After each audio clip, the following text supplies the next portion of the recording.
Hello and welcome. You're with India Today. I am Ankit Tyagi. Let's quickly get on with our top story at this moment. It's a big India Today impact. Tipu Sultan Mosque board removes Imam Barkati for misconduct.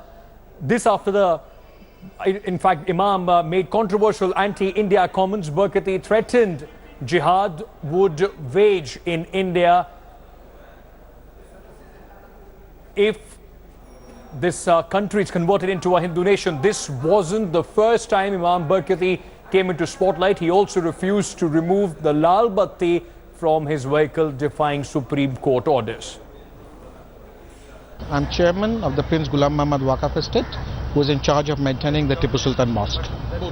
So just tell us, the decision has been taken by the board. What was the reason behind it? Well, the main reason of removing him was his conduct. We believe that his conduct was unbecoming of an imam there.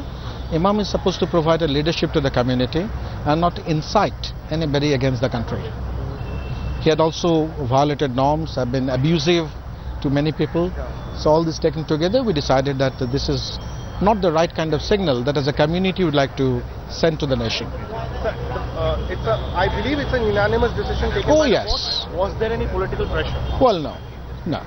The politicians have their own role. They have been protesting against them, but that's their own part. This is an internal matter of the committee.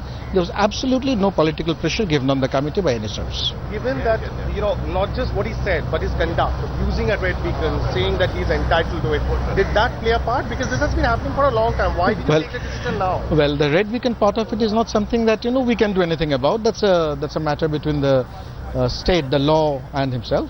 I mean, if you ask whether we approve of it, no, we do not approve of it.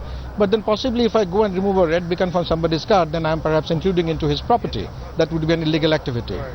And now the other components, that in terms of his behavior, we have been trying to see if we can, tame him down, whether we can, there are times when people act, unfortunately, in a different way.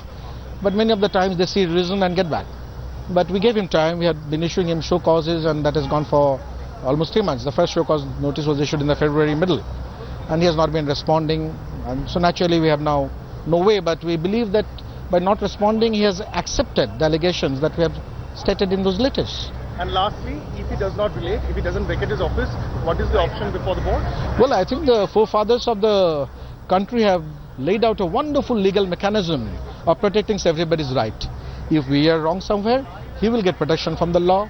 If we are right, then the law will protect our right. Let me now go across to my colleague Indrajit Kundu, who is joining me on the phone line for more on this. Indrajit, first of all, any reaction from this controversial imam?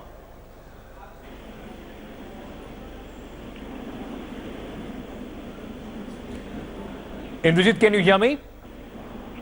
Yes, Ankit, go ahead. Indrajit, any reaction from this controversial imam? Well, we haven't heard from Imam Barkati yet. What we are expecting is that he is likely to speak to the press in about an hour's time, and he is going to give his side of the story. But clearly, he has been cornered. He has been completely, chucked out from his position of the Imam of Tipu Sultan Mosque. And this was an unanimous decision that was taken by the trustee board, which was in the offing for some time, because as we just heard from Mr. Arif Ahmed, who is one of the members of the board, he said that there were several show-cause notices that were given to the Imam to explain his conduct over the past several months.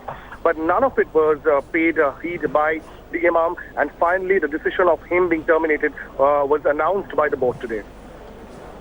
This decision that has been taken, a lot of politics behind this as well, isn't it, Indrajit? You asked that question in that package that came to us, but clearly on the front of it, nobody admitting to it, but there is a lot of politics being played as far as this imam is concerned and the kind of statements he has made. Well, there's no doubt about it. We all knew it's an open, fact that Imam Barkati shared a very, very close relationship with the Chief Minister and the ruling party, the Trinamool Congress here.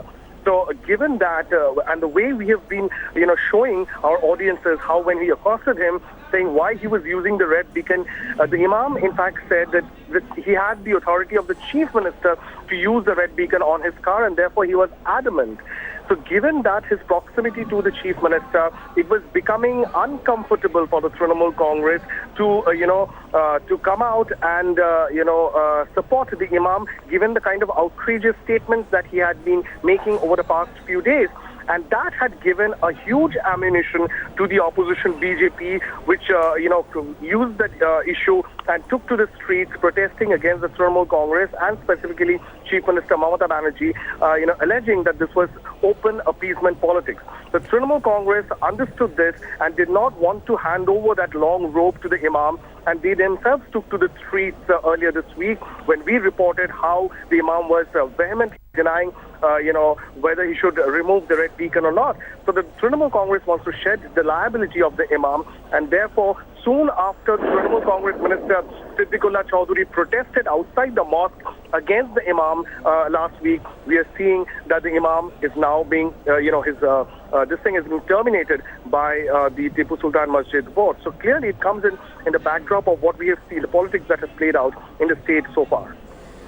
Indrajit, also, it's very interesting to note that this decision has come on a day when the results of the local elections in West Bengal has also come through. So the TMC clearly sweeping those elections. Anything related, possibly Mamata Banerjee waiting for these elections, kind of a referendum, kind of a reassurance to her that she can go ahead, take whatever decision she wants? Well, Ankit, it would be, stretching the imagination a little too far if we try a drawn parallel between this decision. But this was in the offing. This decision was in the offing for some time. As we have been speaking to the, trustee members of this board, they were in fact unhappy, and they were saying that this was very unbecoming of a cleric to take such a political stand and use the premises of the mosque to preach his own political leanings. And therefore, a push came to shove and they had to take this decision today. Indrajit, thank you so much for bringing us all those details and this exclusive information on India Today. Well, we are getting a breaking news. Let's just slip into that breaking news.